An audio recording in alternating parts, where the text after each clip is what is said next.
Kevin Roth here of Rotogrinders, and today we're going to talk about the RG Discord. If you're not a member, you should be. It is a fantastic community and resource that Rotogrinders provides, and it's easy to join as well. All you have to do is click the Discord icon on Rotogrinders or go to rotogrinders.com/Discord. From there, you'll either sign up if you're new to RG, or if you're already a member, just click the link at the top to go to the sign-in page. Once you've logged into your RG account, you can be taken to Discord to log in there. Once you've connected those accounts, you won't have to leave the server. You can freely close out and reopen Discord without ever having to reconnect. The idea of Discord might be a little bit daunting to you, but it's actually pretty simple to navigate. Whether you're on mobile or desktop, the far left side will show you the Discord servers that you've already joined. Then next to that, you'll see the channels within that Discord. We have both free channels like Chiefs Prop Shop and our daily sport channels, and we also have premium channels like Blender's Game Theory or the Crunch Time channels. Premium members can see the difference between the free and premium channels by looking for a padlock icon next to the premium channel names. We also have a few pointers for new and experienced users alike. If you're having trouble finding a channel, make sure that you haven't collapsed the section that the channel is in.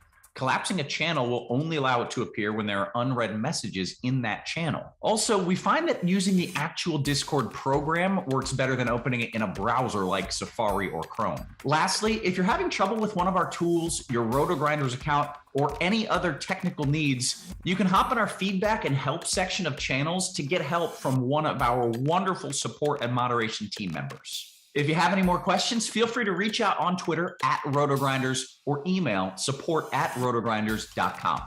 See you in Discord.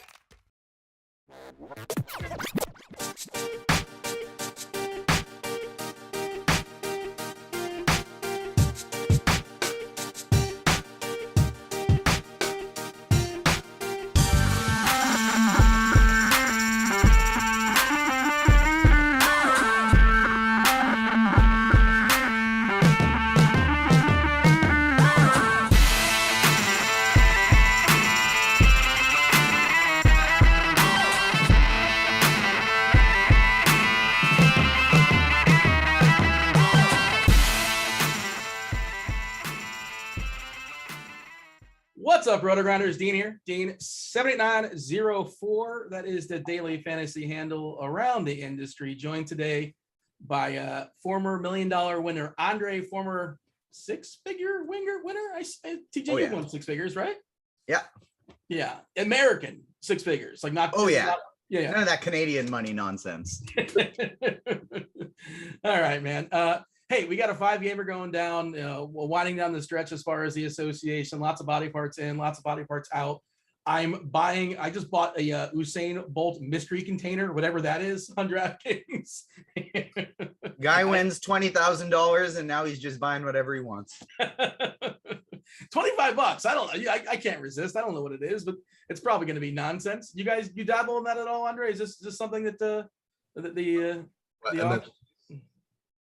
No, it's not for you. What is the NFTs? I guess so. It's a mystery box. He doesn't know it's a mystery box. I don't There know. could be just like a pile of garbage in there for all I know. I mean, if it's sent delivered to my house, I probably would dabble in it because I want to see what it is. But if it's something like NFTs, I'm a little bit hesitant on it lately. I've been trying to just do more collecting of other things. Like I'm trying to get more jerseys if I can. That's autograph players. What's the last thing you purchased as far as an autographed jersey of some sort? You don't want to know. Now I want to know. You can't say that. Now I want to know. Let me know if you're in the market, Jay, for this Rondo signed jersey behind me, this Game Worn Nash signed jersey behind me. Oh, I have the Dwayne Wade 1/1 jersey. That was like my last big purchase. It was Very nice. too much money. I was gonna guess it's Jimmy. Like after last night, you're both us being Heat fans or something like that. Oh, some of them going out to Fairwoods for dinner. Everything's fine, right? We're not overreacting. It's no big deal. That's just Not yet. Not just yet. We just need the Brooklyn Nets to keep winning and we'll be fine. So we get away from him in the first round, basically. Yes. The Boston Celtics are going to win the Eastern Conference. Ooh, that's a bold hot take. That's my hot take. They're in the bucket of teams that can do it. I think there's 4. Yeah. It's not that hot. It's like Maybe they're 5? like they're probably like below the Milwaukee's and the Phillies, but I really like Boston's chances just because playoffs rotations get tighter. That Yeah. starting 5, that 6 really is just unbelievable on defense. Boston versus Brooklyn, game of 7-game series. Who wins? Brooklyn. Boston. Start a fight. KD is different. In the playoffs, he's a different man. Yeah, I'm answering with my heart, not my head. You're not a Boston fan, though, are you? I like Boston and Toronto. It makes no sense, but I like the color green as a kid, and I developed an affection. So here we are. Yeah, fair enough. It'll be a fun series no matter what. But yeah, the playoffs, man. Definitely looking forward to that for sure. 2.5 weeks? We're kind of winding down, obviously. 9 games left. Some teams in full tank mode. We saw last night, we were talking about a pre-show as far as the OKC Orlando game was just an absolute disaster of just 2 teams doing their absolute best not to win. SGA resting, Carter resting, and then 2 starters in the court in the last 6 minutes of the game. More of that nonsense will continue going forward, and it's going to get worse and uglier. But we got to take advantage of stuff like that and do our best, to take stands on such things. And goofiness will happen. All right, Andre, 5-gamer going down tonight. Of course, speaking of that, well, this isn't really it's just, Milwaukee resting Giannis tonight. I assume it's just a maintenance thing, and it's nothing to really be concerned with. Chris Paul's coming back after I think either Phoenix is like locked in the Western Conference #1 seed, like with 9 games left to go. They're up by 9. Mathematically, maybe they're not, but it's essentially a lock. It's just a matter of time. We're going to get Chris Paul back in our lives in the back-to-back. First game for him with the thumb in 15 games or so, something like that. Indianapolis, back-to-back nonsense. No Brogdon resting again. We'll see with Halliburton. Would surprise me if he plays in the back-to-back. They gave him the revenge game last night. But, yeah, Andre, the Drew Holiday show, we'll talk about it, of course, and then everything else. What's your thoughts as far as this slate? It's very interesting. It's a very, very weird slate in my opinion. I'm going to try to target the players that I feel like have something to play for. I'm some of these guys also kind of afraid of because you don't know what they're playing for or if the coach is going to take them out now. Because it's like you said, 9 games left in the season. It's like Porzingis, I think it's a great play today, but is he still going to play a lot of minutes? Because what is Washington's interest in playing? So things like that is what I'm looking out for more. But this slate seems like it has a lot of teams that do have something to play for, in positions that do matter. Milwaukee, they don't care about the position clearly; they just want to get healthy. And how much is Chris Paul going to play? But it doesn't matter on Fanduel with the way his price is. That's to me the biggest things on the slate. He's 6'5" over there. Yeah, that's too cheap. It's interesting because, we'll talk about it obviously, but there's a lot of value all over the place on a 5-gamer, and like Tyus Jones, Drew Holiday. We'll see what happens with Halliburton. If Halliburton plays, theoretically, he's a good math play, but I am really cautious of them pushing him today. It makes no sense.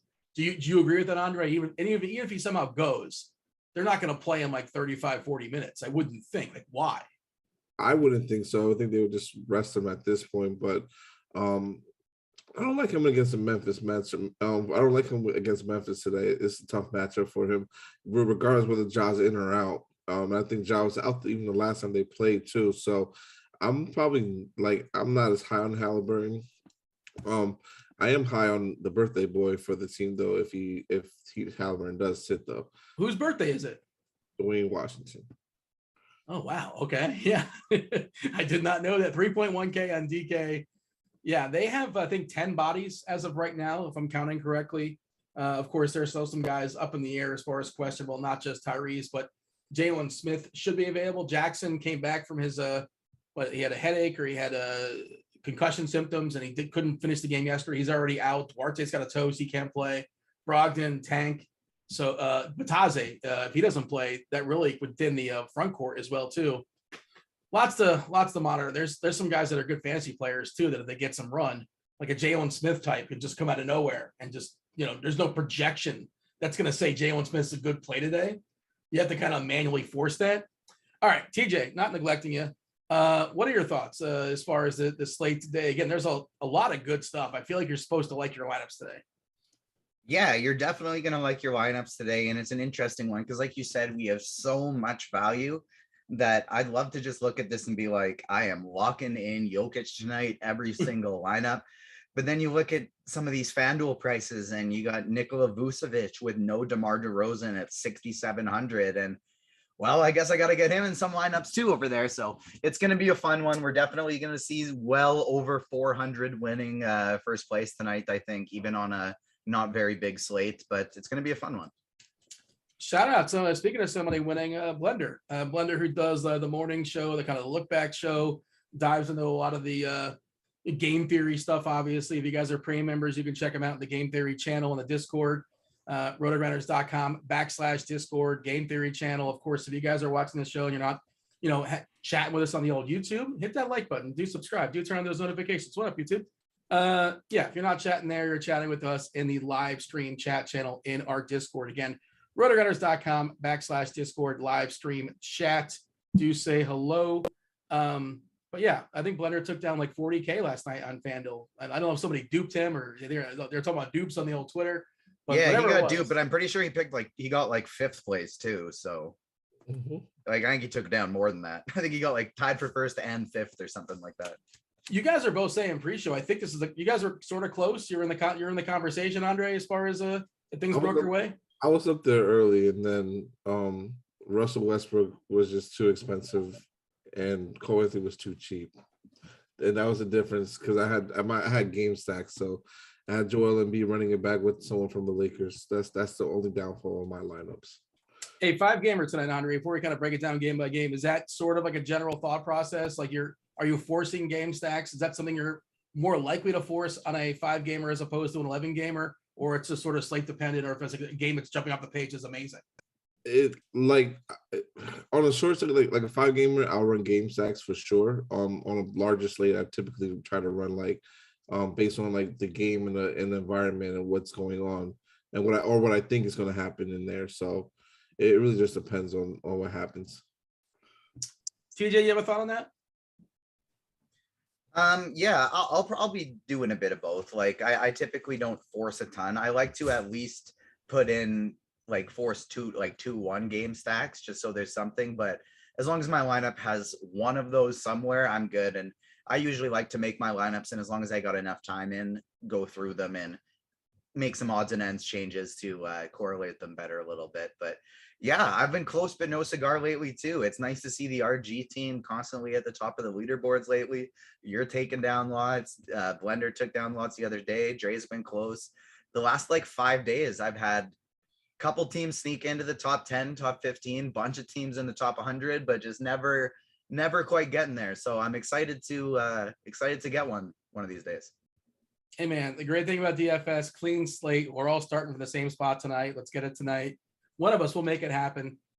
First game on the board, 5-gamer, plenty of time, by the way. We should say, I mentioned that Discord channel. Feel free to get your questions in. We're going to have plenty of time to talk, game strategy questions, just whatever you have as far as the slate, this guy or that guy. Of course, give us details. That stuff is helpful. Let us know if it's for tournaments, if it's for cash. Like, man, bless you if you're still playing cash these days. I punted cash like about a month or so ago. Like, no more of that nonsense, because you're basically, it's like a 1v1 or a 2v2 against, almost always other sharp lineups. But all right, let's talk about the first game on the slate. That's Cleveland. That is TJ's Toronto Raptors. We are expecting, it seems more likely than not, that Gary Trent and OJ Anunoby do not play. I think we're actually projecting that. Officially, they're both questionable for what it's worth. Malachi Flynn is out.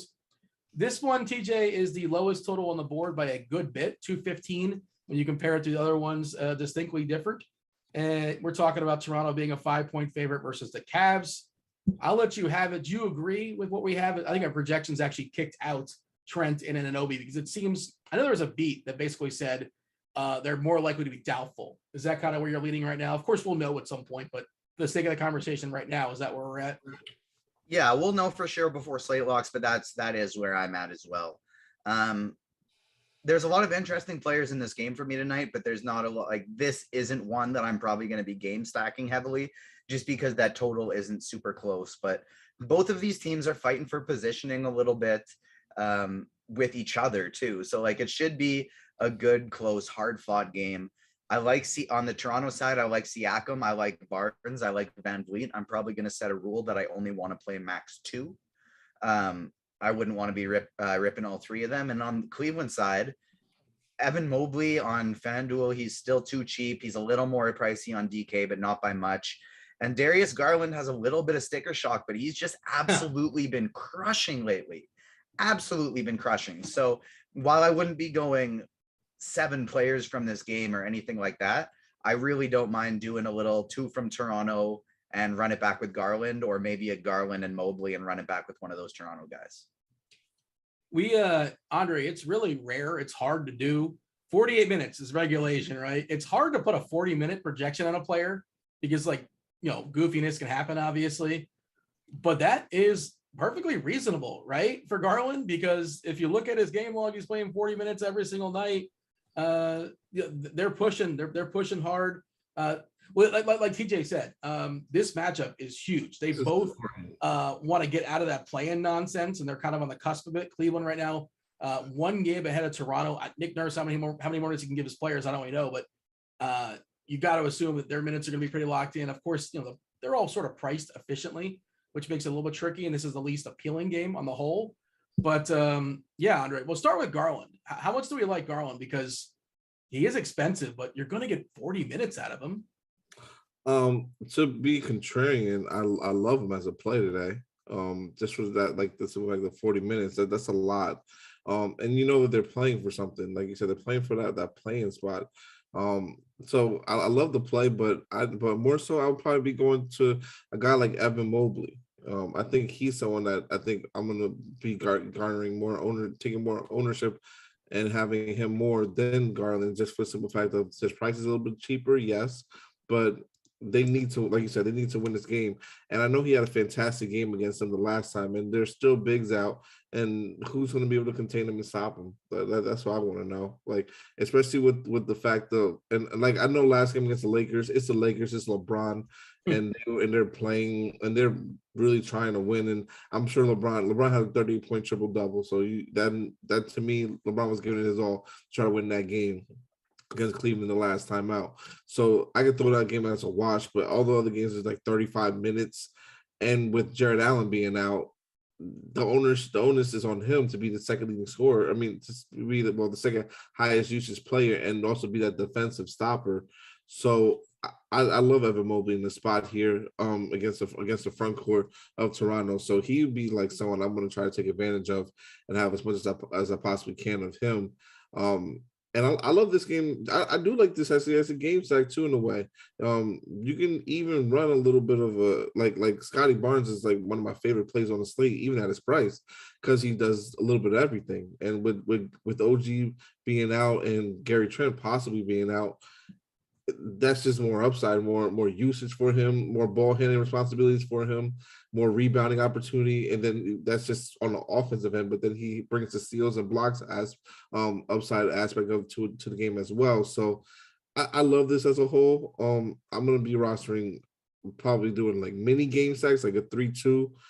Maybe I'll get into some 2-2s, but that's probably sticking with for the most part. I like Lauri Markkanen a little bit here in this game too.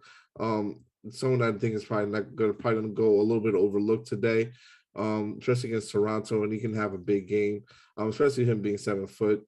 In the type of game that this environment is going to be, and then also a guy like Kevin Love, I think is sneaky in GPPs on a 5-game slate, but I will only roster him if you only have running like at least 50 lines or more.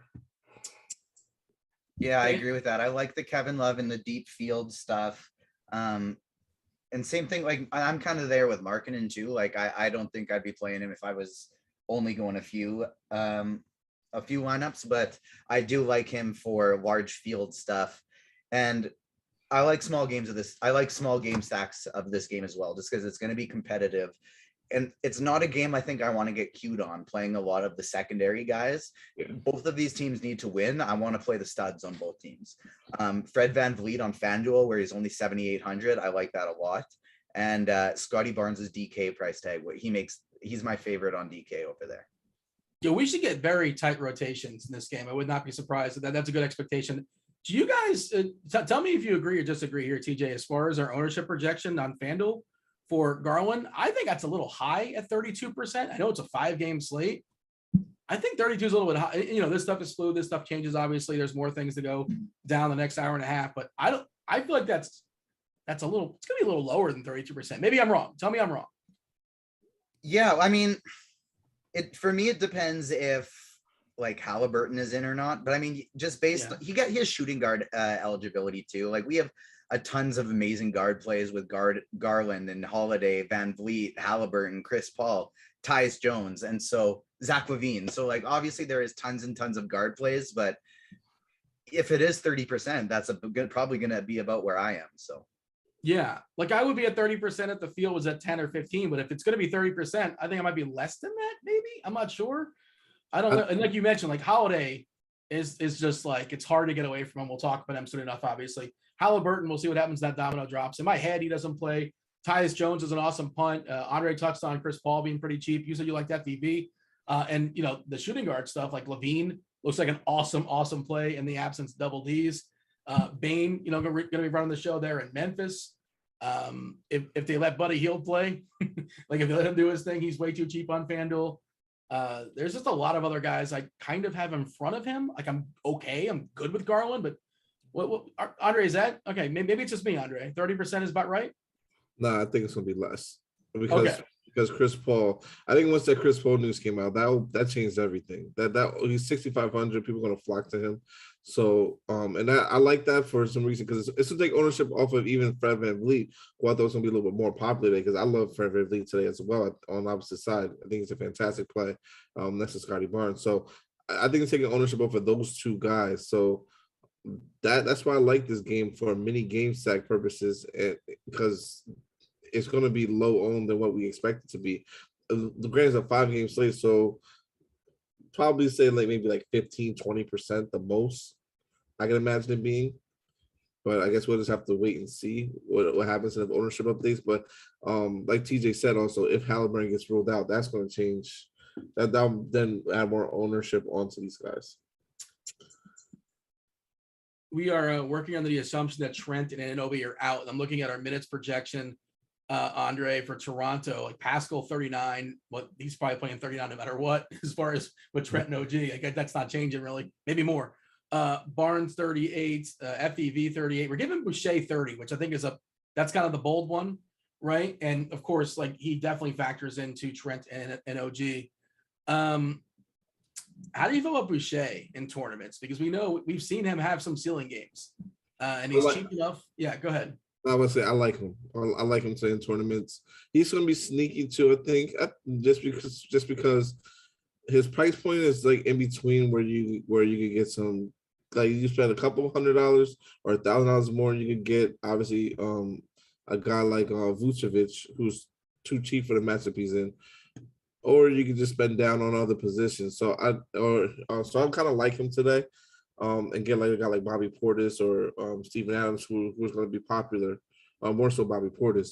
But I like Boucher today because he, like I said, rotation is going to be tight.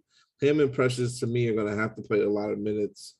So I don't even mind taking a stab on him and seeing what happens. But more so, I'm going to be rostering Chris Boucher than anyone here and just taking my luck with it. TJ, you're the Raptors expert, so we want your take here as far as Boucher, as far as the Raptors. If you're going to power rank your Raptors and prioritization, factoring everything in, what do you have for me? Priority on FanDuel, it's Fred VanVleet 1, Pascal Siakam, and Scotty Barnes 2A, 2B, pretty neck and neck with each other. Barnes is a bit cheaper and has that positional flexibility. Obviously, Siakam's a bit better point per minute guy. I'm playing 150 tonight, like I usually do when I'm on the show, and I'm going to be taking shots on all three of these bigs, and I don't mean Kem Birch. I mean Thad Young. He's finally had a few of these games where he's gotten above 20 minutes, and I'm going to make a group: one Boucher, Precious, and Young, and I'm not going to get very much Young, and I'll get a little bit more Precious, but Boucher is definitely going to be the one of the three I'll play the most of. You're running 150. You might, we're talking like 3 shares of Young. How much Young could you possibly have? We're talking maximum 3 shares. Okay, so just an absolute, just a pick. That's Okay. a sprinkle. Yeah. The reason, yeah. and so like the reason I bring it up though is because anytime he's playing I'm playing 150, he's one of the guys, especially on a small slate, and he's not picking up any ownership. I like to take some shots on just because we know what Thad Young can do with minutes. Even if he only plays 19, he could have 7, 5, and 2 steals and 3 blocks, something like that. And so on a small slate, when he's not picking up any ownership at all, I'll take a few small shots just because he has slate breaking upside and nobody's playing him. So I'll get triple the field by playing him in 3 lineups. What's 3 times 0? And like, it's nice to look at those teams too. And just like, if you have a guy like that on a small slate, play an optimal lineup. Mhm. Like I'll have Garland, I'll have Jokic, I'll have all these expensive top tier guys and a low owned guy that nobody else is going to have. So it's not a good play, but if you're playing 150, take a shot play. Andre, will you have more or less than a pinch or a smidge of a Thad Young tonight? I will have none of Scotty.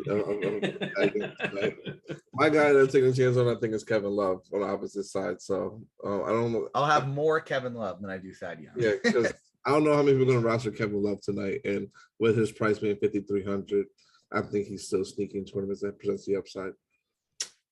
Before we move on, give me this. Give me your favorite player on each side of the game, Andre. Cleveland, I'm going to say Mobley.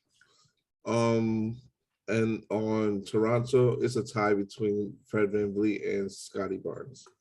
Same question, TJ? On Cleveland, it's Mobley, and on Toronto, it's VanVleet on Fanduel and Scotty Barnes on DK. Do you have anything else here, TJ, Andre, or shall I just move on? We're good. No, I think we can move on to the next one. Earlier on in the day, before I realized how much value there was, I was taking looks at guys like LeVert and guys like Okoro, and just like, maybe I want to keep him in the pool, and if the projections get there, fine. But I'm just taking them right out now with all this other stuff we have. Yeah. Indiana, not a complete picture. That's the next game. Indiana at Memphis. Lots of stuff going on. Memphis, of course, they're still without John Morant. They're on the back end of a back-to-back. They are still, 13 point favorites tonight versus Indiana. 235 is the total, of course. Indiana, horrific defensively. Ja is out for Memphis, and now they added Brandon Clark to the list, and they gave him a hip. And Dylan Brooks is not going to be playing as well. He's going to be resting. They still have like 11 guys, I want to say. Indiana looks like we're looking at 10. Again, to reiterate, we don't know about Halliburton. That could go down to 9. Gogo Batase, that can go down to 8. Jalen Smith expected to be available tonight. And look, he may draw a start and be a little less sneaky, but I think he's really interesting for tournaments. And that's a guy who can get loose that nobody's playing because he's kind of priced up for some previous games. We'll talk about it, but that's a guy that I think is like worth like 5 or 10%, depending on where he lands. If he doesn't start, if he does start, just because, he's a good fantasy appointment player, and they're kind of thin up front, especially if Gogo doesn't go, I guess all of a sudden he'll be popular. Andre, I'll throw it to you. Talk about Indiana first. And again, it's kind of tricky because we don't know about Halliburton. Back end of a back-to-back. They let him have a good time last night in his revenge game and played him a bunch of minutes. They're tanking their hearts out. They're going to lose anyway. It's going to happen organically. But I don't know if they're playing Tyrese, and that changes things. But what can we say now? Yeah, if Tyrese doesn't play, then it opens up this game a lot more. Not just for a guy like Dwayne Washington, who I mentioned before. I think there's another kid named Jackson on the team too, if I'm correct. So I think the same thing happened during the live final. And he was a point guard or something, but he got ruled out, and he absolutely was needed because he would just provided so much value on the slate. But also you got Terry Taylor was, sorry. So I would pay attention to the news too, because actually he still might get some run even with them in, because he played 29 minutes last time out too. So Terry Taylor's interesting for GPPs and big field GPPs, and especially if Tyrese Halliburton gets out, ruled out. I was going to say, especially if Goga gets ruled out, because his positional stuff makes absolutely no sense.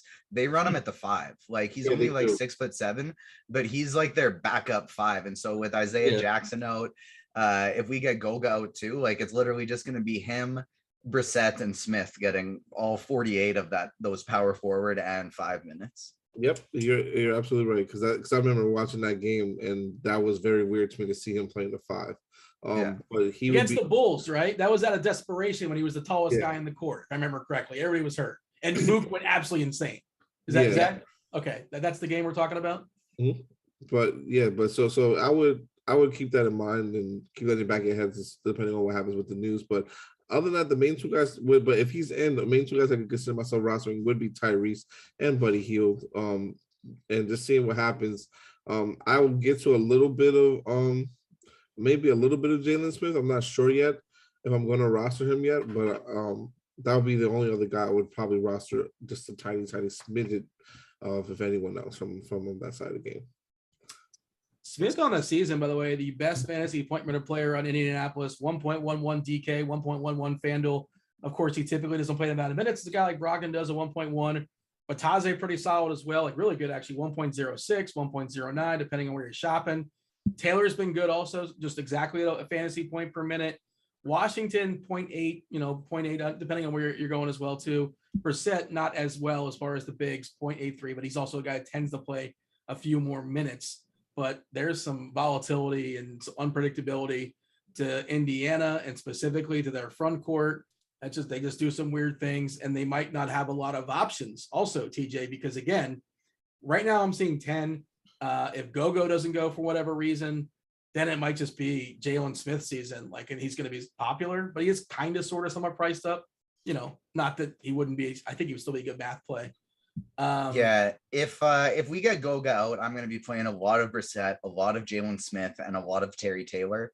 Keep an eye on the starting lineup because obviously you want more of the guys who are going to be starting. But even if Taylor doesn't start, if this game turns into a blowout, which it absolutely could, he could be just playing the entire second half.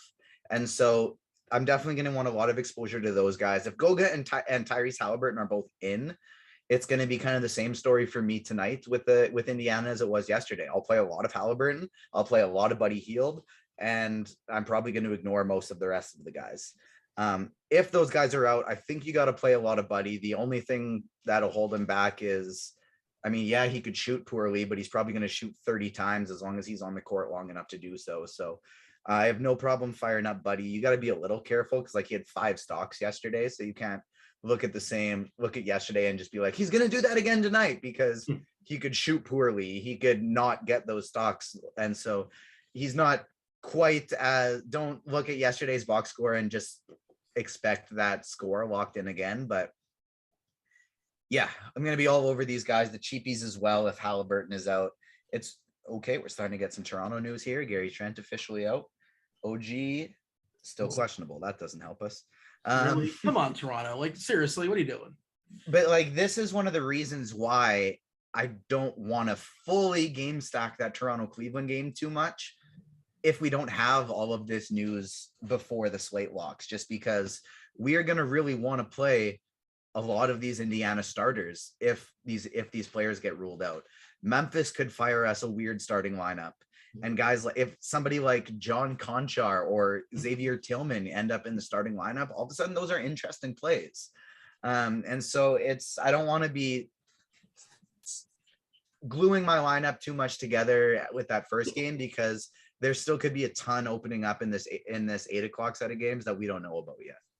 So one game at 7:30, the first one's 7:30. Of course, you guys know that's why we came on later. The slate starts a little bit later, but then the block of 3 games, the chunk of the slate starts at 8, and then an hour after that is Denver at home versus Phoenix on their back-to-back with Chris Paul expected to come back tonight. This is more of a DK question than a FanDuel question. I can't imagine rostering him on FanDuel. Justin Anderson, though, is stone minimum on DK at 3K. 5-3 on FanDuel, I suppose you can, but I wouldn't really argue for that. What do you think, TJ, is as far as Anderson, stone min? And then obviously, again, if Halliburton's out, that would help him, and that's sort of the qualifier. But I think he's still playable. We're in the pool. He's not great. Yeah, 5-game slate. If he starts, he's absolutely in play. He's one of these guys that he'll fire up shots even if he's not missing them. He likes to shoot threes. He'll pick up stocks when he's out there. He's very active. He gets rebounds and assists. So yeah, if he's in the starting lineup, I think he's definitely in play. And especially if Halliburton and Bataze are out, because that's kind of one of those guys that they'll just fire out there and let him run because they don't really care about. He's not in the future. So, and he's trying to show out so that he can get a contract somewhere next year. So yeah, on DK where he's that cheap, especially if he's in the starting lineup, I don't mind that at all. Even if he's not, I think you can keep him in the pool. You got to take Andre? No, just don't. I don't care if he could be 1K. I don't know. I just can't do it. Two games ago, 36 minutes and 33 points. That you 10x there, and you're a happy man. And I'm gonna salute that because that's a once in a lifetime opportunity. It's not gonna happen. What did Justin Anderson do to you? That was a great take. I just know a 3. Okay. Yeah. I can't do it. I literally just looked at it too, and I was like, yeah, no, I can't. 8 shots last game, 10 the game before, 5 rebounds, 4 assists. NBA because of Rick Carlisle. He was with him in Dallas. That's the only reason why he's there. The only reason why he's there. He's got pictures on Carlisle. Is that what's going on? He must have something on him. I don't care what he's got on him. If he's going to play 30 plus minutes at 3K on a 5-game slate, little interested. Are we projecting? We're projecting 30 minutes for him. Is that right? 28, right? 28 right now. But we're also projecting Batadze with 26, Halliburton with 36. So good luck to everyone who plays Justin Anderson tonight, and tell me how that works out for you guys. I love the slander. It's great. So with that, Andre, your favorite plays on the Indiana side? Do you think Jalen Smith is kind of interesting for tournaments? Right now, we're projecting 20 minutes, and again, that stuff can change. But I think he's somebody to monitor. Yeah, especially if Goga's out, I think he's definitely in play. I don't like him if Goga's in though, just because I think this is extra body and he's still going to see 20-something minutes, like 25, 26 minutes. So I don't know how much of an upside he's going to spark in that amount of time. And I'd rather go to some other guys that are contrarian besides him. But you like Goga? I like Goga, yeah, if he's in. I do like Goga if he's in. Goga on DK, I like quite a bit. 4.9. That's a great price for him. On FanDuel, I'm not going to be playing him though. I think he's a sneaky play on FanDuel, but not priority. But if I need one low owned guy, he's someone I'm gonna have a little bit of interest in. Yeah, I don't disagree that he has high upside and he's sneaky. I'm gonna be prioritizing Jokic and Vooch so heavily, and if I want to get a low owned guy, I'm going to be going to Ayton, or I'm going to be going to the guy on the other side of this game, Steven Adams, for $1,000 cheaper. And I agree with that too. I like Ayton and Adams too today as well. Oh, okay. I'm going to talk about Memphis real quick. Go for it. I love Xavier Tillman. We all just like you guys like Justin Anderson. Don't put that on me. I don't want that. We don't like Justin Anderson. I like you like Xavier Tillman as much as you dislike Justin Anderson. I think Tillman's an excellent GPP play today. I think he's gonna.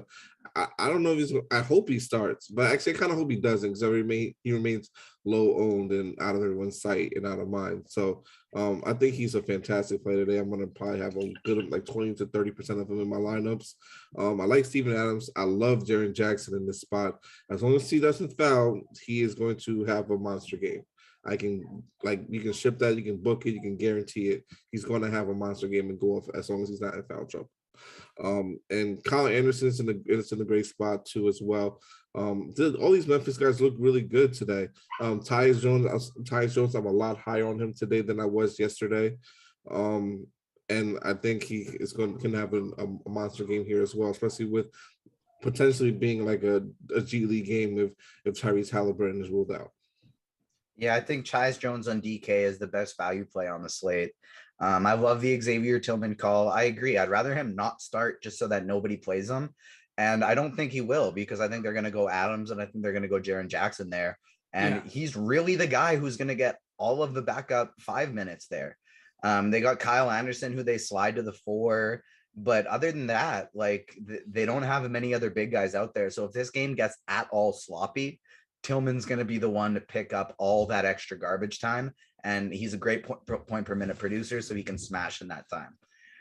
Jaren Jackson Jr., just like Dre said, he he sees a 5% usage increase without without John Morant on the court, and it goes up even more without Dylan Brooks. So if he gets the minutes, he's going to smash. It's just about, will this game stay close enough, and will he stay out of foul trouble?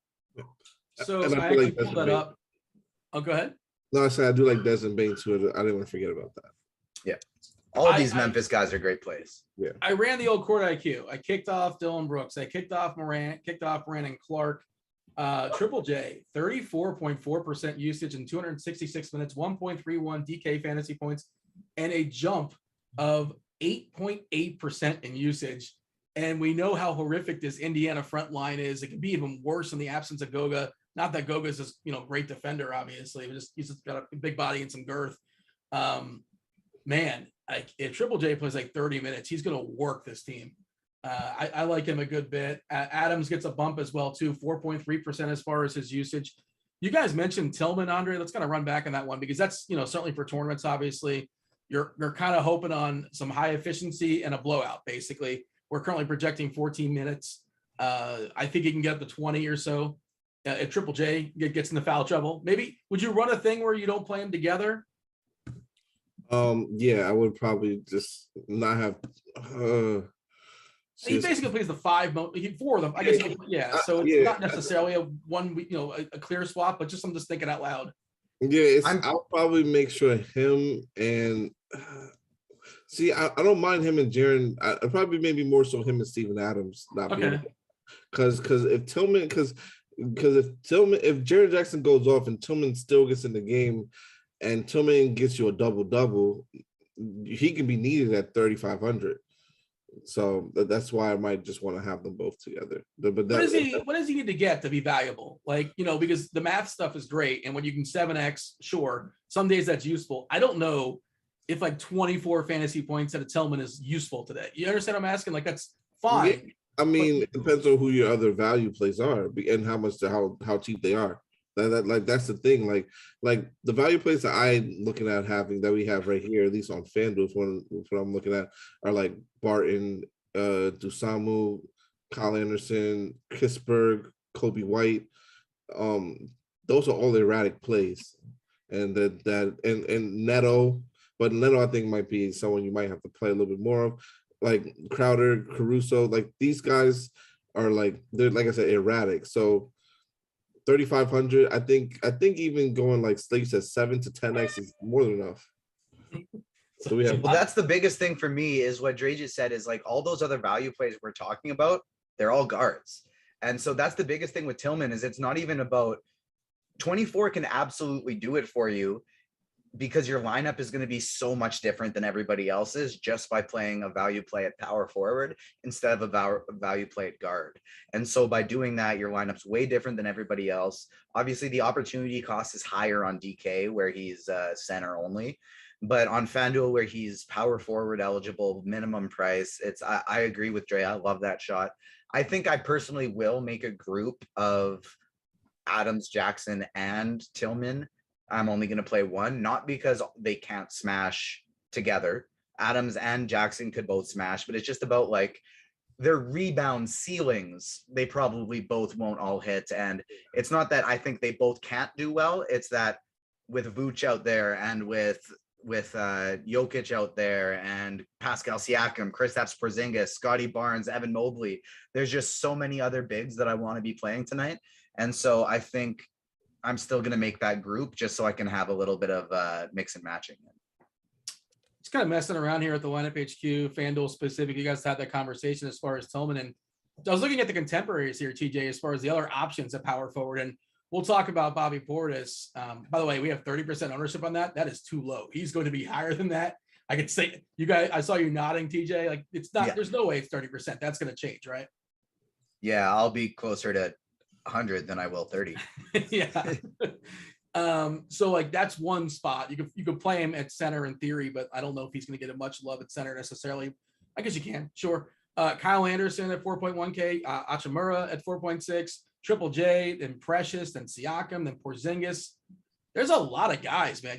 We're probably getting no ownership on Tillman. What is he at? 1% or something? I imagine it's really low. Less than that. It's 0.05 or something. Yeah. I mean, that's okay.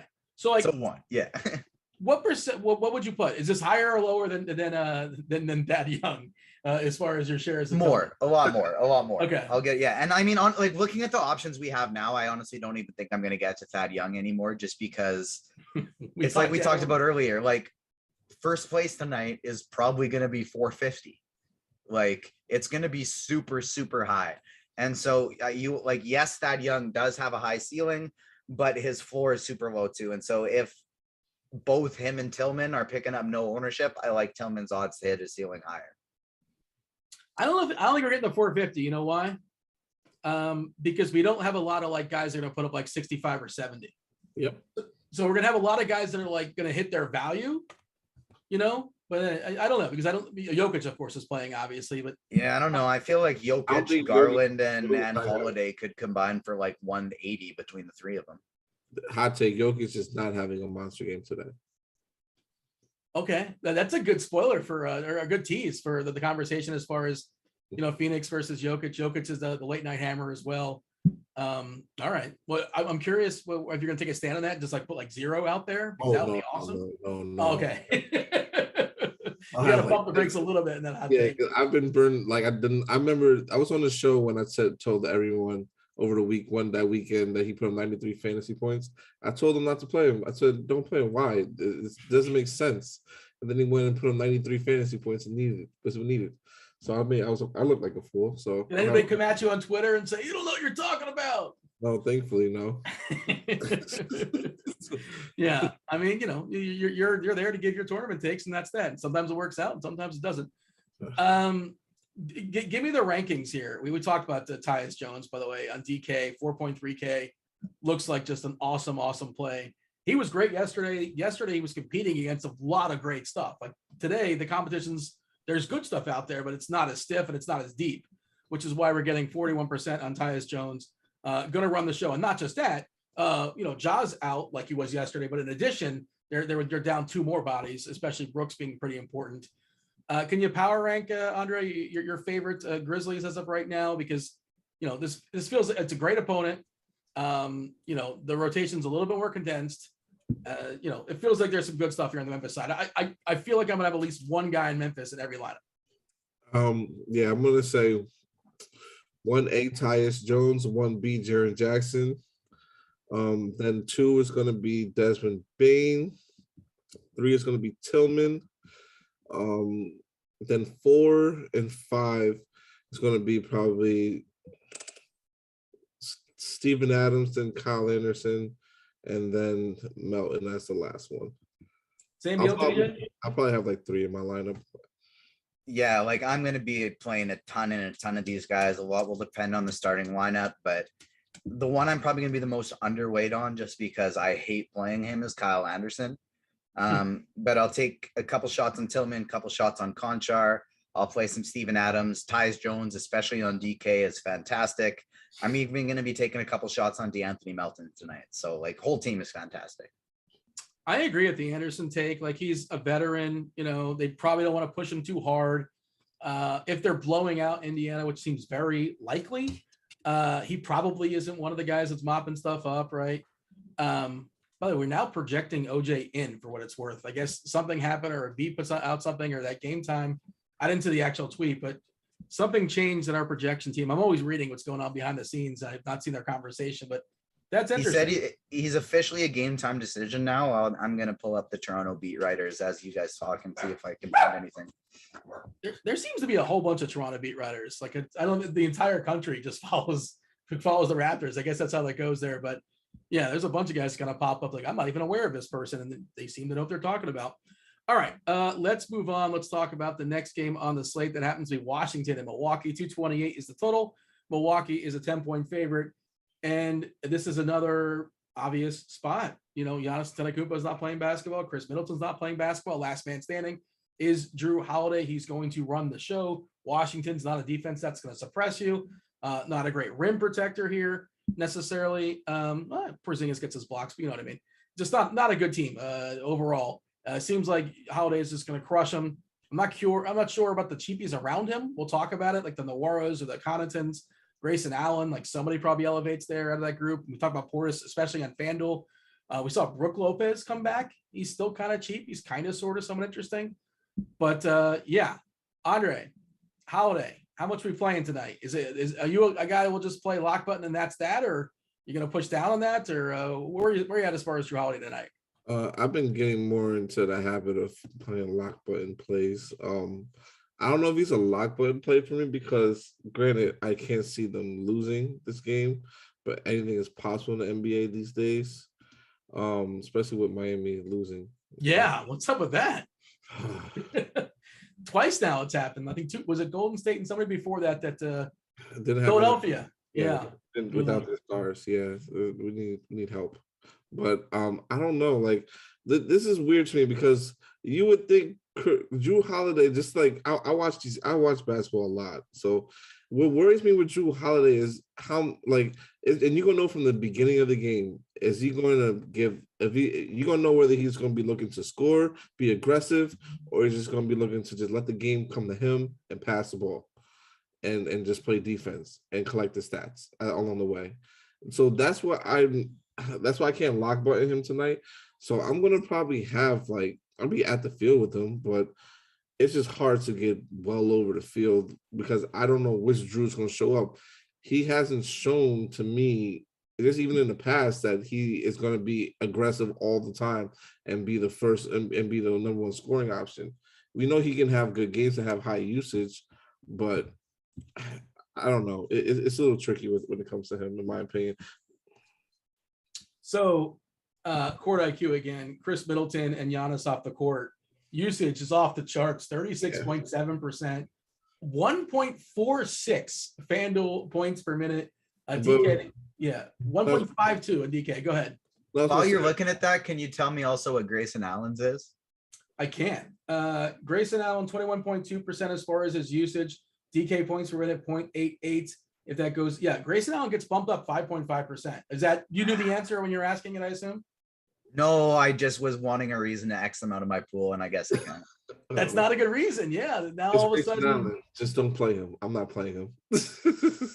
But I get what you're saying with Drew, and it's just more so I don't know, he's just a weird guy to me. Like if it was a New Orleans Drew Holiday, where he was in New Orleans, he had the ball in his hands all the time. You know, he was creating the offense, doing everything. I know he's supposed to be doing that for this team, but they got other ball handlers they can use. George Hill, I think, is still there, right? If I'm correct.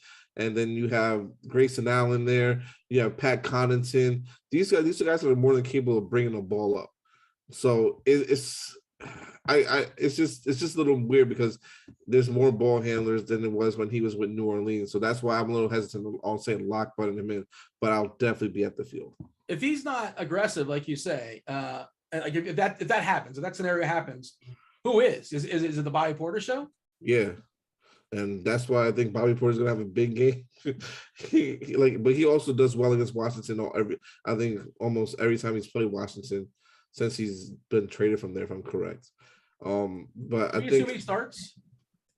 That's what I'm interested in seeing. I would assume so because they got Porzingis out there. I don't know if you want Brook Lopez out there against Porzingis because Brook Lopez can shoot the three, but can he guard the three really well and effectively, especially with his back? So I would probably if I were thinking, I would probably start Nuora, who was another interesting GPP play that I would love to play if I know the starting lineup of that game.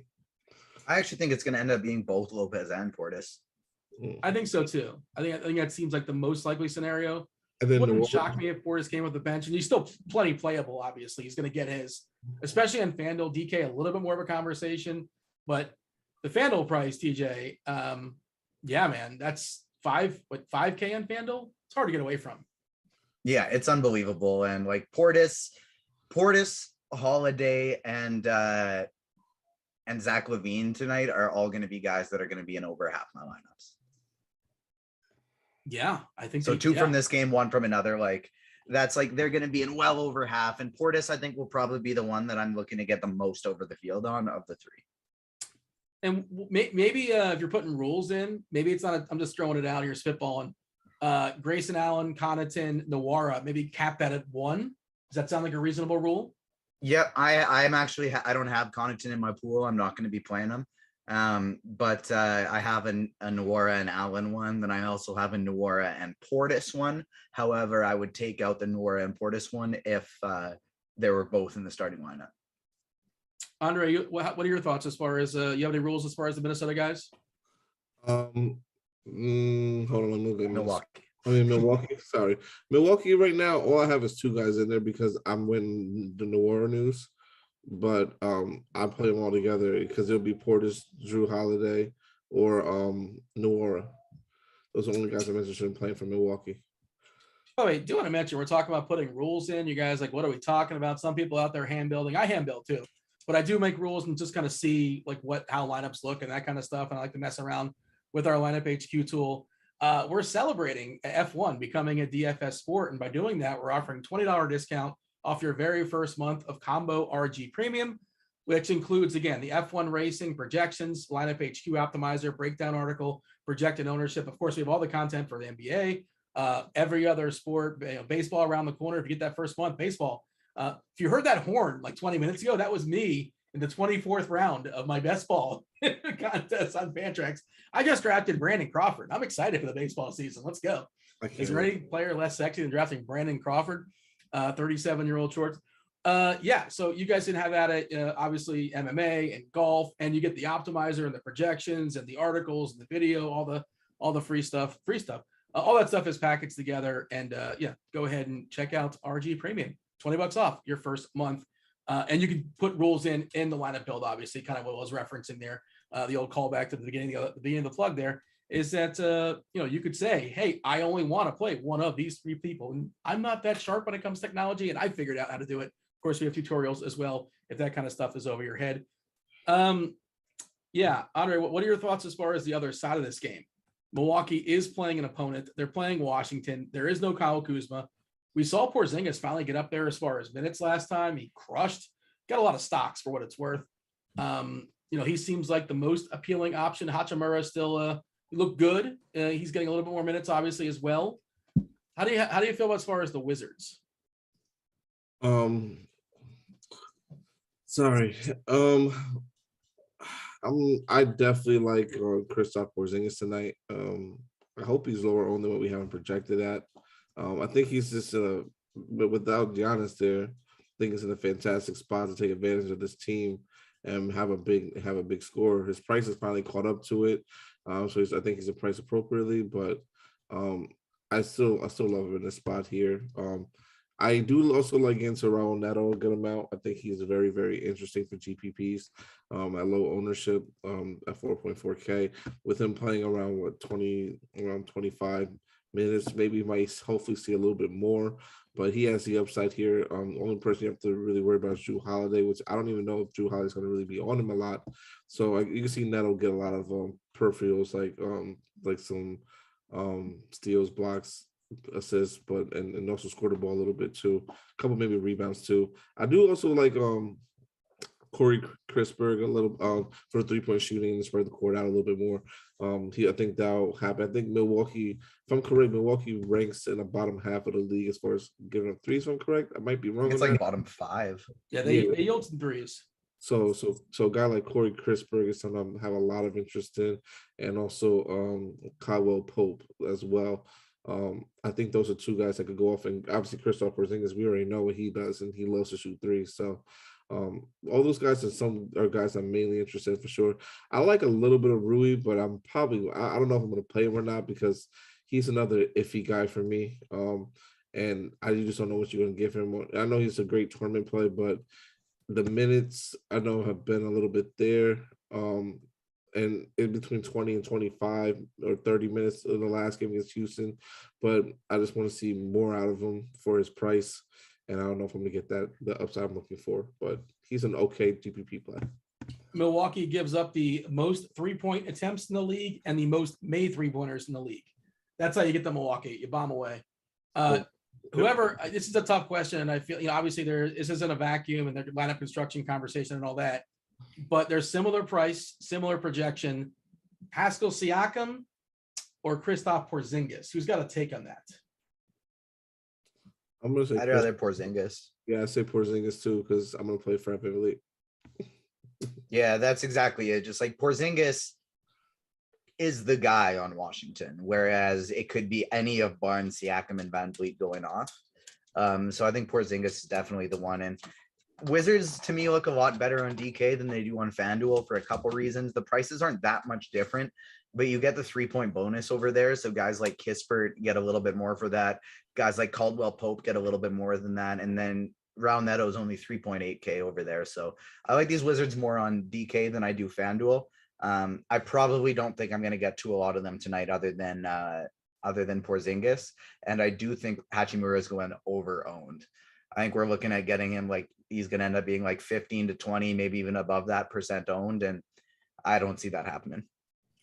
The tricky thing for me with the Pascal versus Porzingis conversation, and it's interesting you guys both said Porzingis, and I wouldn't say you're wrong, but my counter would be like, why would Washington push Porzingis? They may, I suppose. We know with 100% certainty Pascal is going to get pushed, barring any sort of goofy stuff. I think the maybe the upside a little bit higher for Porzingis, possibly. I'm not really sure because that's sort of my counter on that, TJ. It's just that Pascal's going to play 38, 39, possibly 42 minutes tonight. Porzingis, you're begging for 32. Yeah, that's true. But I mean, he did hit 32 last game. It was his most he's played since he's been back. Yeah. And we have him projected for a few more points. It's a better matchup. He's a great 3-point shooter on a team that nobody's going to want to go out and get him there. So he's not anywhere close to the Drew Holiday, Zach LaVine level of mid-range spend ups tonight, but I personally have him a little bit over Siakam. All right. Yeah. I don't really know what to do with it. I just think it's it's an interesting little conundrum. And I'm curious, where is the field at on that? I'm curious. What's the ownership? I think Porzingis is getting like double what Siakam is. Ooh, all right. I mean, Pascal's slight tick if OG, if OG goes, but he's still obviously fine. We'll stay tuned as far as the Toronto updates. We got anything else, Andre, as far as this game, or shall I move on? We can move on. All right, let's talk about the Bulls. The Bulls at the Pelicans, 224.5 is a total. The Bulls are 4-point dogs here. Of course, the Bulls, they're without DeMar DeRozan.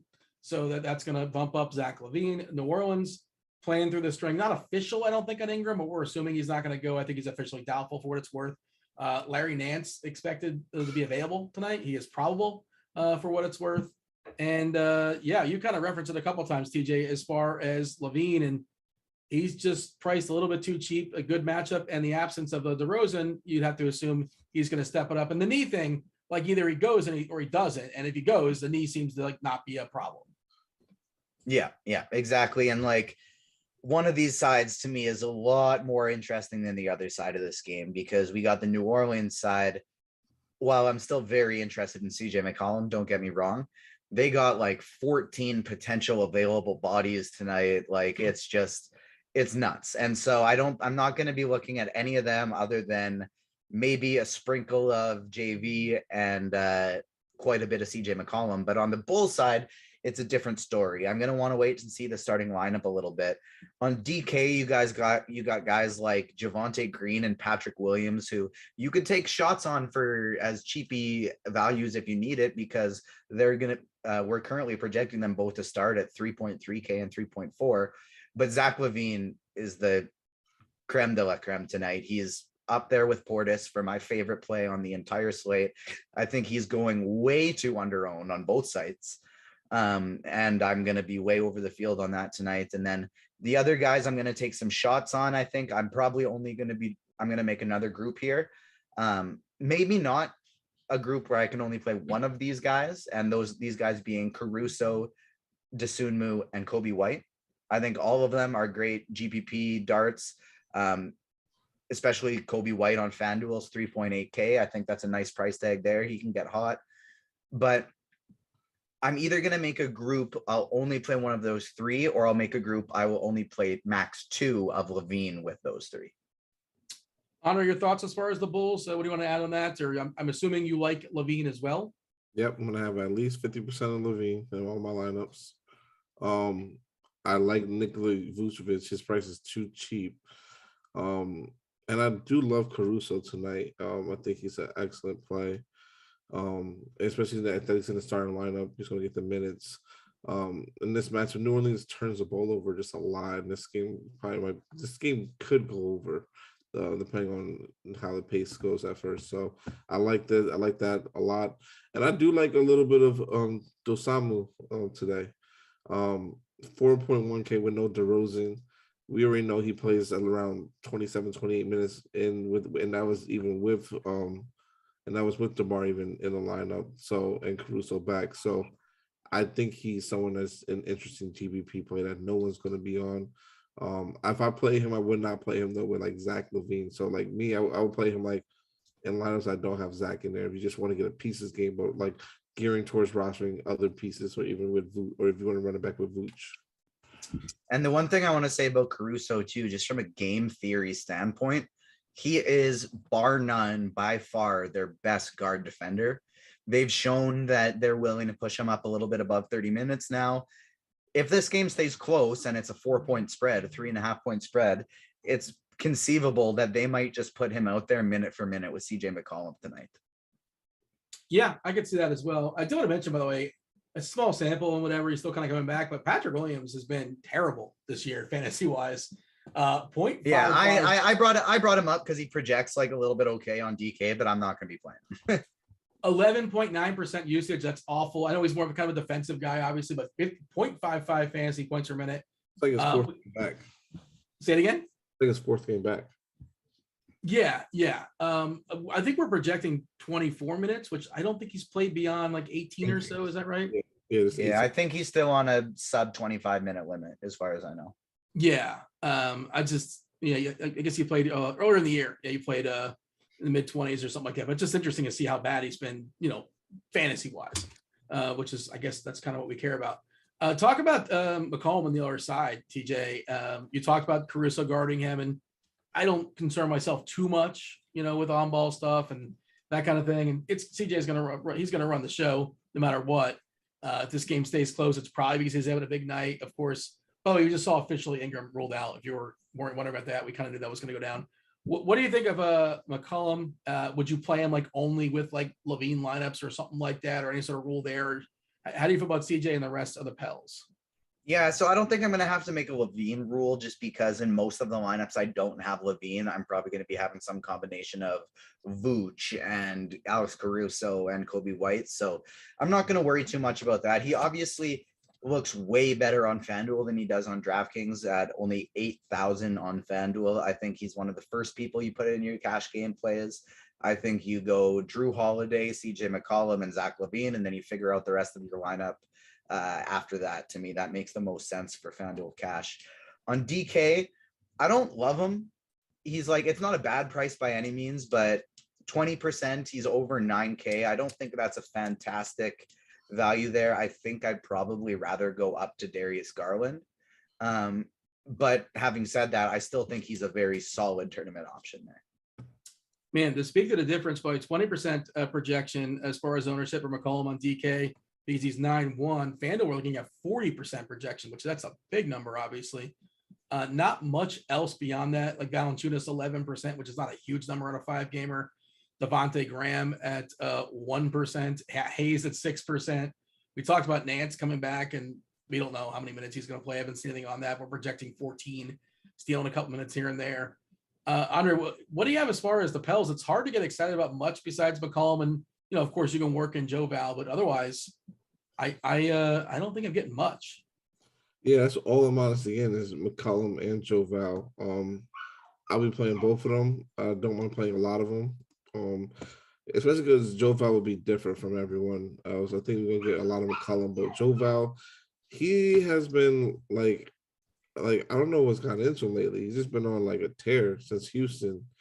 53 fantasy points, 38 against Phoenix, 32 against San Antonio, but then Atlanta 47 and Charlotte 60.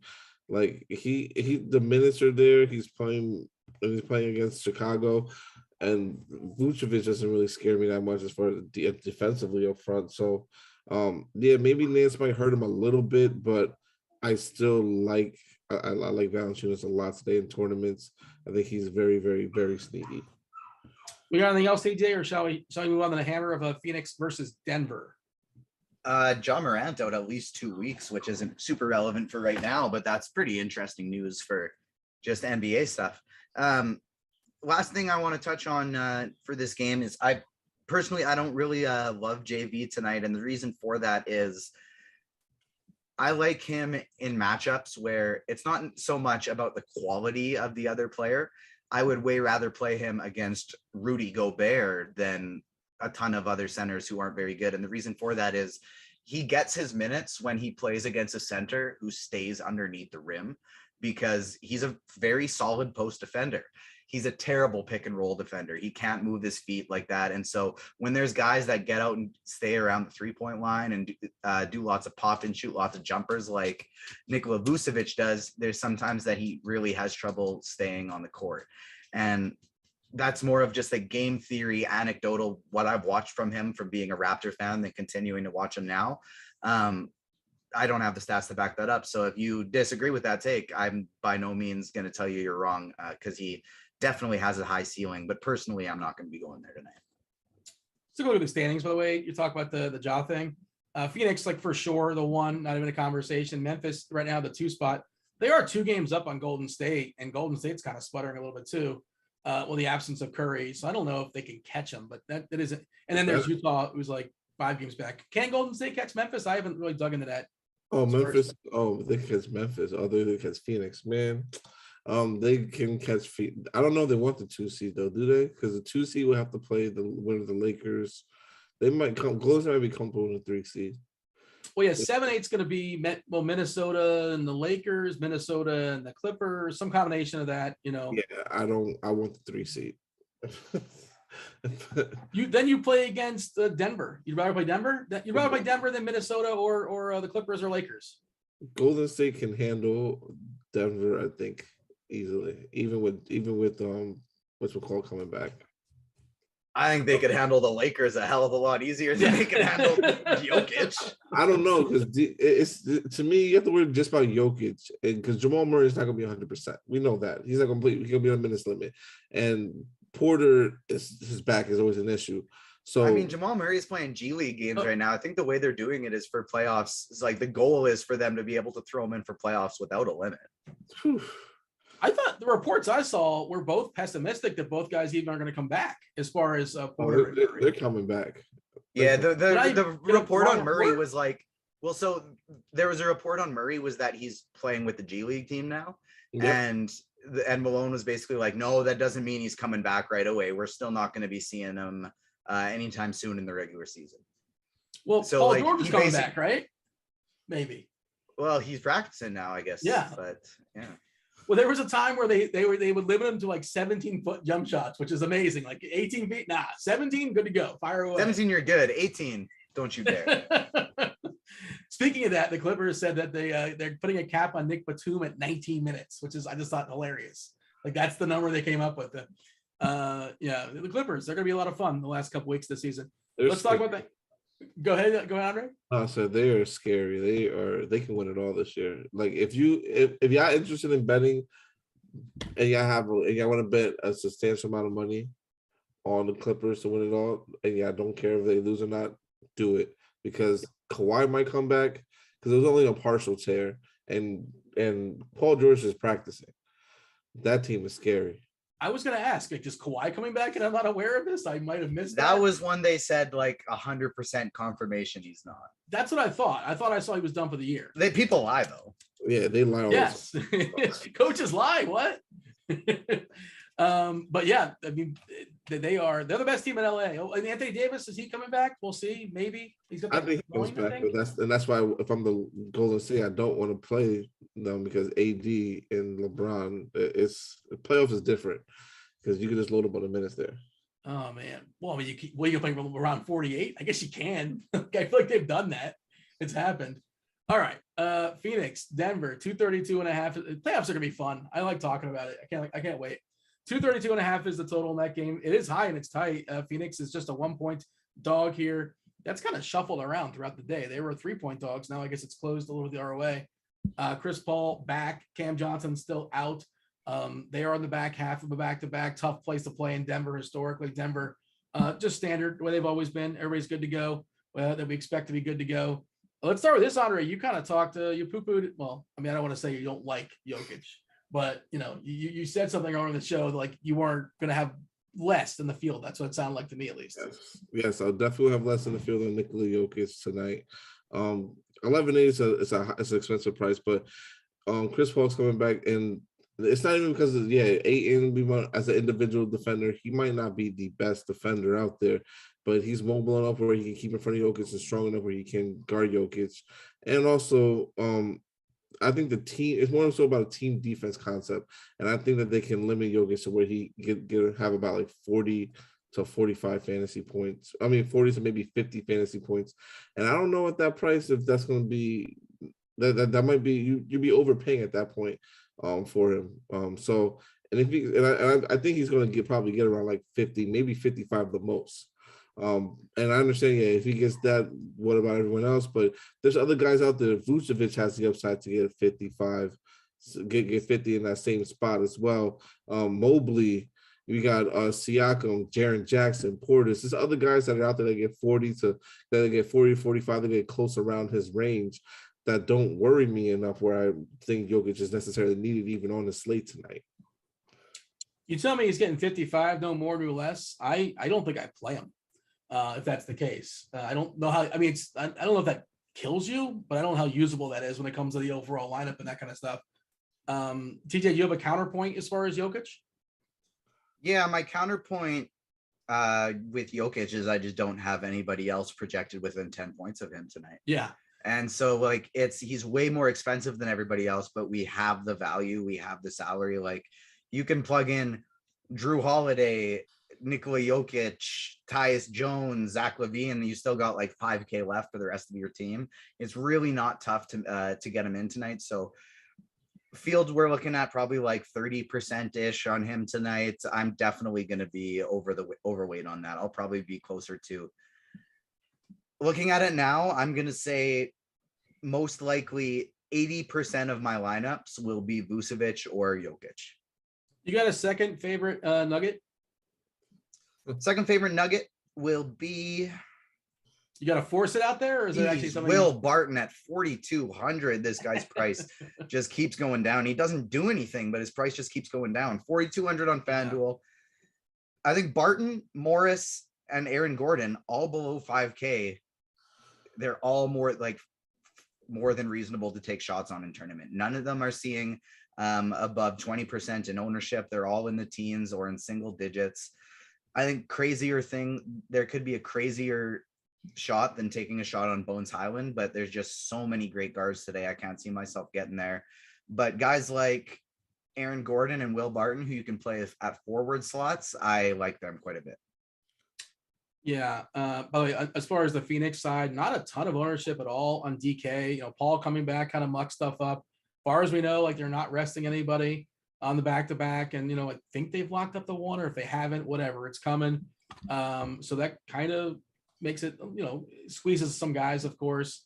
We'll talk about Chris Paul in a second here, Andre, as far as his FanDuel price, because that is making him rosterable. Again, the biggest number as far as ownership on DK for anybody on Phoenix is 10% for Chris Paul, but FanDuel has him priced down 6.5K. We've seen this guy in the 9s. We've seen him in the 10s, actually, close to the 10s, if not hitting the 10 at some point. I don't know how much they push him. We're projecting 30, which is kind of conservative as far as minutes, and it was a thumb. It wasn't like a conditioning thing. Do you agree with that, Andre, as far as 30 minutes? And you think 30 minutes of Chris Paul at 6.5K on FanDuel, that's pretty tasty. That's exciting. That's like magically delicious. I'm on as much Chris Paul as I possibly can. I think he's in a great spot here. 6,500 is too cheap to play. I mean, too cheap to not want to pay for him.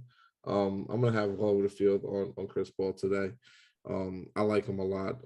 That's probably maybe 8, and I can get a little bit off. But other than that, I can't get no one else on the Suns. They're just too expensive. With Paul just coming back today of all days. And the price is still being up and adjusted, except for Ayton, in my opinion. I think Ayton's just a little bit lower than what he normally should be at. just from past experiences and how he's been playing before. So, but yeah. Shout out to the person who asked us yesterday about the Ayton. Like, we're gonna answer your questions in a second, and if this is any indication of how good we are at answering questions, like, hey, DeAndre Ayton, can we play him in tournaments? And I was like, 4 out of 10 in the tournament, maybe, like, whatever. We kind of gave like and he just destroyed the slate. I don't think anybody played him, but hopefully that person just said like, yeah, this guy's know what he's talking about. This is why I got to be on more shows. I played him. I'm always on the DeAndre Ayton train in tournaments. Yeah, I mean, it was such a massive slate and whatever. But yeah, I mean, did you play more than 5% last night of Ayton? I think I had like 7%. Okay, yeah, it was. I mean, obviously he smashed and it was awesome. TJ, what do you have as far as Phoenix before we turn it over to questions? Yeah, but so before we turn it over, like, I'm not quite as high on Chris Paul as Dre is. I still think he's a good play. But I'm kind of seeing, and again, this isn't number backed, so this is more just me kind of having a gut feeling. I just see this as one of those games that Chris Paul comes back in his first game back, that he's going to be 2 for 4 from the field, finish with 6 points and 4 rebounds and 12 assists, something like that. And it's like, he'll be fine, but not really necessary. And so for that same reason, I'm going to keep Devin Booker in my pool, because I could see it being one of those things that, like, all right, let's get our offense moving. Book's been handling the ball for the last month. Let's get him running off some screens, prepping for the playoffs, and try and put them in, Booker in back to his scoring role and Paul in the facilitating role. Having said that, I'm probably going to be around the field on both of those guys. DeAndre Ayton, I want to get over the field on just by a little bit. 6,800 is too cheap on Fanduel. 72 on DraftKings. It's fine, and you can play 2 of them, so I'm not going to talk you off of it. Anytime a guy's cheaper on Fanduel, though, than he is on DK, I just like to take notice. And the last guy I think you can leave in your pool on Fanduel is Jay Crowder, because his price just keeps going down to 4,400. He's not going to project crazy well, but he's a guy that you wouldn't blink if he put up 35, and that's probably a good score on a 5-game slate. So the definitive 3 and D, you catch him on the right night, he hits like 3 or 4 threes and gets 4 or 5 stocks, and yeah, you never really know when that's coming. It's kind of sort of somewhat random. But yeah, as you know, the concerns Andre had about Drew Holiday being kind of passive, I have those concerns about Chris Paul possibly on his first game back, and just sort of like yielding to Booker and let him doing his thing. So before we get to questions, we got Halliburton is on track to play, and Goga is a game time decision. So doesn't help us very much. That is really surprising. I thought that, man, that's interesting. What in 150, if Tyrese plays, like what number do you put on it, TJ? Because, like, in theory, if this game stays close, it's because, Tyrese he's running the show and he's doing everything out there. Yeah, I'll have 30-40% if he plays. Woo. Just because like he's $1,000 cheaper on FanDuel than he is on DraftKings. Like Tyrese Halliburton without De'Aaron Fox or without Malcolm Brogdon, when he doesn't have that other ball handler on the court and he gets to play 1 instead of a 2, he's a phenomenal fantasy point per minute guy. He just racks up all of the assists. If he happens to get hot and he happens to get some stocks, that's one of those games where he puts up a 50 or 60 piece. So yeah, he's got a crazy high ceiling and he's not priced for it. Andre, Ethan wants to know best. That is. Andre, Ethan wants to know best cheap options in the Phoenix Denver game. Your favorite cheapies in the Phoenix Denver game? Crowder is someone I'd like to get to a lot of. And honestly, like I hate to say this, I really, really, really like it's gonna hurt. Well, Will Barton too, but going Dean. It's been they can't make it much cheaper. Like, Aaron Gordon. That's another one. Jeez. I like him a lot today. Okay. Like a disgusting amount. I don't know. I think he's just in a phenomenal position. What's a disgusting amount? Like 30%? Yeah. Okay. Yeah. I'm gonna be well over the field on him, but I like him today. I think he's a good play. I can see him getting like 30, 35, maybe even 40 today. TJ Brennan wants to know your thoughts as far as Terry Taylor cash and tournaments. It's kind of a wait and see, right? No. Yeah, big wait and see. I think if Goga is out and Terry Taylor starts, I think he's cash viable on DK where he's 3,500 and power forward eligible. But on FanDuel, I still don't think I'd say cash, more of just a nice tournament play, and only if he starts. Fanduel single entry tournament. Either one of you guys can answer this. How many studs are we playing? And I guess it's always the question of like, what do we qualify as a stud, right? But what do you think, Andre? What's the appropriate number of studs per lineup, single entry style on FanDuel? See, all right, I'm gonna make my case for why I say a balanced build is better today versus going with Jokic. Okay. We have all these mid-range guys. Like, granted, you could probably fit stud wise, what, 2 or 3 in your lineup today. But like, even in my balance build, I don't even have Nikola Jokic at all because you have so much value on here. With Tyus Jones, you can pay more for the upper mid tier, like CJ McCollum, who's in a great spot, Zach LaVine, who's in a phenomenal spot, Desmond Bane, Buddy Hield, Tyrese Halliburton, Jaren Jackson, Bobby Portis. All these guys are cheaper or in the upper mid range or higher tier, just below 10K, where you can pay for it. And you have like 4, you can probably have like 3, maybe 4 of them, maybe even 5 of them in your lineup with the way the value is today. And if they all of them go off and hit, who needs Jokic unless he puts up 90? But I don't think that's definitely happening against Phoenix. Phoenix is too good of a team, too good defensively to allow that to happen. Jalen Smith has been ruled out. So if Goga is out, Terry Taylor is an amazing play. Smith was just ruled out. And O'Shea Brissett is going to be a very good play alongside him, especially if Goga's out. But I think now that Smith is out, Terry Taylor's in play regardless. If Goga's out, he's a absolute smash. But yeah, to Dre's point, just looking at this, like, you can make a team on FanDuel with Drew Holiday, Tyrese Halliburton, CJ McCollum, Zach LaVine, Evan Mobley, and Nikola Vucevic with no one under 4K on your team. Yep. You just go through the 7 and 8 guys. You can play any, like, 7 and 8K guys. You just play any combination of any of them you want. By the way, Steven Adams and Triple J are just going to annihilate whatever Indiana is like having in the inside. It's going to be Crush City. We got to pick up the pace here. I want to get as many of these questions in as possible before we step aside and make way for the premium show, Crunch Time, Rotogrinders.com.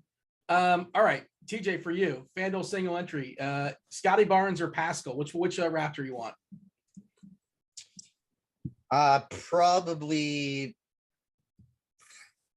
Probably Barnes, just because he has a bit more positional flexibility. But in a FanDuel single entry, I don't think I'm playing either of them tonight. Andre, Triple J or Vuk, FanDuel tournaments, Triple J or Vukovic? Triple J. TJ, DK, GPP, last piece, not named Jokic, Holiday, or Levine under 8.5K. Man, I'll give you a second with that. Josh, let's just stick around for a second. A DK, last piece, utility, no Jokic, no Holiday, no Levine, somebody under 8.5K. Andre, Nawara versus Concher. You like either one of those guys? I like Nawara if he like. I think he hasn't been playing a lot of minutes, but I love Nawara if he even starts. But if he doesn't start, he's iffy. If you're running like I'm running like at least 50 to 150 lineups, take some shots at Nawara because he might get in that game, and it might even be a blowout. Well, no, you never know. But they can use his length and his switching ability. TJ, got an answer for me for Josh? Yeah, my first one would probably be Porzingis, and then my second one would probably be Fred VanVleet. Bones or Torrey Craig? Anybody would take on Bones versus that's digging kind of deep. I think it's neither. Bones. We're picking one of those two. It's neither. Bones, but it's neither. TJ, FVV, Halliburton or Levine? Pick one. I know you like all those. Levine, Halliburton, FVV. All right. Pick two out of Barton, Gordon, Monty Morris, Torrey Craig, Cousins, McGee, or Jeff Green. So two Nuggets, not named Jokic, I think is what we're asking. Like, what are you playing over here? Like Barton and Gordon. It's gotta be like the showdown slate or something like that. It's Barton and Gordon together. Yes, thank you for answering that, but that's the right answer. Barton and Gordon. Good God Almighty! I saw Dre's eyes and jaw just getting bigger and bigger as those options just continued. Well, I kept reading. I'm like, is there anybody going to be on a different team? I think it's a showdown stuff. That's my guess. Okay. Andre, answer me this: can you play Booker and Paul in the same lineup? You can. Yeah, today definitely. You definitely can. They correlate well together. Apologies to Jokic, producer though. Devin. We ran a few minutes long. Thank you for the questions. We appreciate it. We'll spend more time with questions going forward. Give some more time delegated to that. If you did not get your question answered, my apologies.